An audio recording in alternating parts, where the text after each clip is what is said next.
ಮಾಡ್ತೀನಿ ಸರ್. ನಿಜಕ್ಕೂ ನಿನ್ನೆಯ ಫಲಿತಾಂಶ ಅಂತ ನೋಡೋದಾದ್ರೆ ಒಂದು ಅನಿರೀಕ್ಷಿತ, ಯಾಕಂತಂದ್ರೆ ಊಹೆಗೂ ನಿಲುಕದೇ ಇರುವಂತಹ ಒಂದು ಫಲಿತಾಂಶ. ಸೊ ಜಿ ನ್ಯೂಸ್ ನಾವು AI ಮುಖಾಂತರ ಕೊಟ್ಟಂತಹ ಒಂದು ಸಮೀಕ್ಷೆ ಏನಿದೆ, ಎಕ್ಸಿಟ್ ಪೋಲ್ ರಿಸಲ್ಟ್ ಏನಿದೆ, ಅದಕ್ಕೆ ಬಹಳ ಹತ್ತಿರವಾದ ರಿಸಲ್ಟ್ ಅಂತ ಹೇಳ್ಬೋದು. ಇನ್ನುಳಿದ ಎಲ್ಲ ಸಮೀಕ್ಷೆಗಳಿಗೂ ಕೂಡ ಬಹಳ ದೂರ ದೂರ ದೂರ ಅನ್ನಂಗಿದೆ.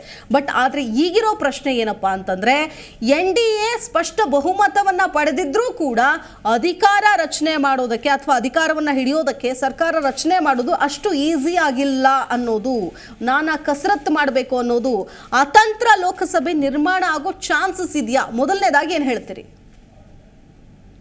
ಇದು ಒಂದು ಪ್ರಜಾಪ್ರಭುತ್ವದ ಅದ್ಭುತವಾದ ಗೆಲುವು ಮತ್ತು ನಮ್ಮ ಏನು ಗಣತಂತ್ರದ ಪ್ರಜೆಗಳಿದ್ದಾರೆ ಮತದಾರರು, ಅವರು ಸುಮಾರು 64-65 ಕೋಟಿ ಮತ ಚಲಾಯಿಸಿದ್ದಾರೆ. ಉಳಿದವರು ಮತಗಟ್ಟೆಗೆ ಹೋಗಿಲ್ಲ. ನೋಟಾದಲ್ಲೂ ಸಹ ಹೆಚ್ಚಿನ ಪ್ರಮಾಣ ಇದೆ.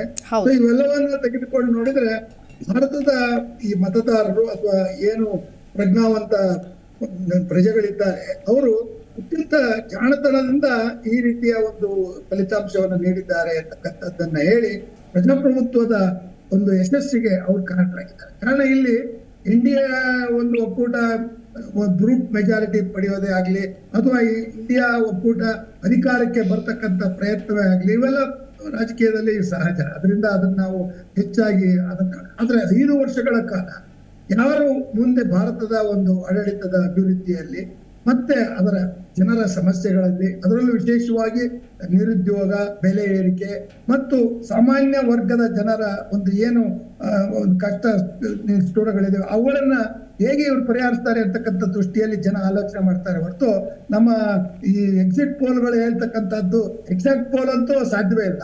ಆದ್ರೆ ಅವರ ಉತ್ಪ್ರೇಕ್ಷೆಯನ್ನು ಸಹ ಸಂಶಯದಿಂದ ನೋಡ್ತಕ್ಕಂಥ ಒಂದು ಸನ್ನಿವೇಶ ಅಥವಾ ಒಂದು ರೀತಿಯ ಚಿಂತನೆ ನಮ್ಗೆ ಬೇಕಾಗಿದೆ ಅಂತ ಕಾಣುತ್ತೆ. ಕಾರಣ ನೀವು ಯಾವುದೇ ರೀತಿಯ ಹೈಪ್ ಕ್ರಿಯೇಟ್ ಮಾಡಬಹುದು, ಆದ್ರೆ ಜನ ನಿಮ್ಗೆ ಅವ್ರ ಇಂಟರ್ವ್ಯೂನಲ್ಲಿ ಏನೇ ಹೇಳಿದ್ರು ಸಹ ಅವರ ನಿಜವಾದ ಅಂತರಂಗದ ವಿಷಯವನ್ನ ಮತದಾನದ ಸಂದರ್ಭದಲ್ಲಿ ಮಾತ್ರ ಅದನ್ನು ನಿರ್ಣಯ ಮಾಡ್ತಾರೆ ಅಂತಕ್ಕಂಥದ್ದನ್ನ ಇಲ್ಲಿ ಗುರುತಿಸ್ಬೇಕು. ಅದರಿಂದ ಇದು ಪ್ರಜಾಪ್ರಭುತ್ವಕ್ಕೆ ಸಂದ ಗೌರವ.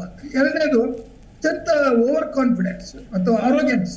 ಮತ್ತೆ ನಾವೇ ಭಾರತದ ರಕ್ಷಕರು, ಈ ದೇಶವನ್ನ ಮುಂದೆ ನಡೆಸ್ಕೊಂಡು ಹೋಗ್ತಕ್ಕಂಥ ಒಂದು ಜವಾಬ್ದಾರಿಯನ್ನ ಬರೀ ಪ್ರಜೆಗಳೇ ಅಲ್ಲ, ದೇವರು ಸಹ ನಮ್ಗೆ ನೀಡಿದ್ದಾರೆ ಅಂತಕ್ಕಂಥ ಒಂದು ಭ್ರಮೆಯನ್ನ ಹುಟ್ಟಿಸಿ ಅಧಿಕಾರದ ಒಂದು 3ನೇ ಅವಧಿಯಲ್ಲಿ ಅತ್ಯುನ್ನತವಾದ ಮತಗಳನ್ನ ಅಥವಾ ಸೀಟುಗಳನ್ನ ಪಡಿಬೇಕಂತಕ್ಕಂಥ ಪ್ರಧಾನಮಂತ್ರಿ ಮೋದಿಯವರ ಏನು ವೈಖರಿ ಇದೆ, ಅದಕ್ಕೂ ಸಹ ನಾವು ಇವತ್ತು ಸಂಶಯದಿಂದ ನೋಡ್ತಕ್ಕಂಥ ಸನ್ನಿವೇಶ. ಅದರಿಂದ ಯಾರು ಎಷ್ಟೇ ದೊಡ್ಡವರಾಗ್ಲಿ, ಇಂದಿರಾ ಗಾಂಧಿ ಅವರು ಎಮರ್ಜೆನ್ಸಿಯನ್ನ ಅವರು ಜಾರಿಗೊಳಿಸಿ ಪಟ್ಟಂತ ಒಂದು ರೀತಿಯ ಅವಮಾನ ಅಥವಾ ಸೋಲನ್ನು ಸಹ ನೆನೆಸ್ಕೊಳ್ತಾರೆ. ಅದರ ನಂತರ ಈಗ ಭಾರತದ ಒಂದು ಈ ಟರ್ನಿಂಗ್ ಪಾಯಿಂಟ್ ಅಥವಾ ಒಂದು ರೀತಿಯ ಹೊಸ ಯುಗಾಂತರ ರಾಜಕೀಯದ ಒಂದು ನ್ಯೂ ಎರಾ ಅಂತಕ್ಕಂಥ ದೃಷ್ಟಿಯಲ್ಲಿ ನೋಡಿದ್ರೆ, ರಾಜಕೀಯದ ಒಂದು ದೃಷ್ಟಿಯಲ್ಲಿ ನೋಡಿದ್ರೆ ರಾಜಕೀಯ ಪಕ್ಷಗಳು ಎಲ್ಲ ಪಕ್ಷಗಳಿಗೂ ಬುದ್ಧಿಯನ್ನ ಹೇಳ್ತಕ್ಕಂಥ ಒಂದು ಮತದಾನವನ್ನ ಅಥವಾ ಒಂದು ತೀರ್ಪನ್ನ ಜನ ನೀಡಿದ್ದಾರೆ ಅಂತಕ್ಕಂಥದ್ದನ್ನು ಕಾಣ್ಬೋದು. ಯಾಕಂದ್ರೆ ಬರೀ ರಾಮ ಮಂದಿರ ಆಗ್ಲಿ,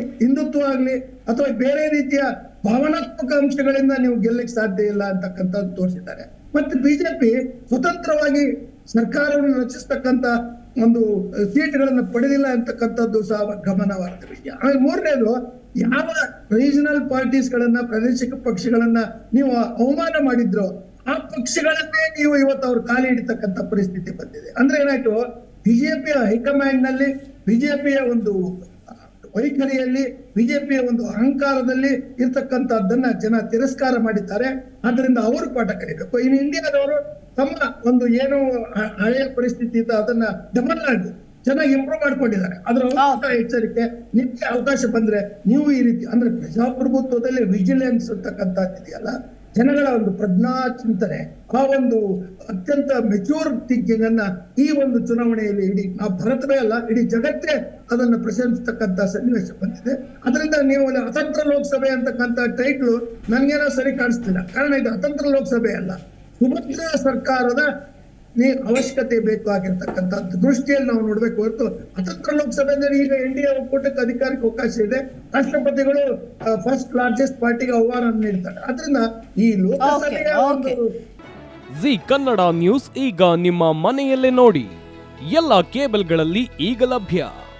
ಸನ್ Direct, 292, Jio TV 1334, U digital 162, city cable 51, GTPL 17, Abhishek cables 821, Rockline telecommunication 51, Shri Basaveshwara number 60, Vinayaka digital number 53, in digital number 896ರಲ್ಲಿ. ನಿಮ್ಮಿಸ್ತದ ಜಿ ಕನ್ನಡ ನ್ಯೂಸ್ ನೋಡಿ ಆನಂದಿಸಿ.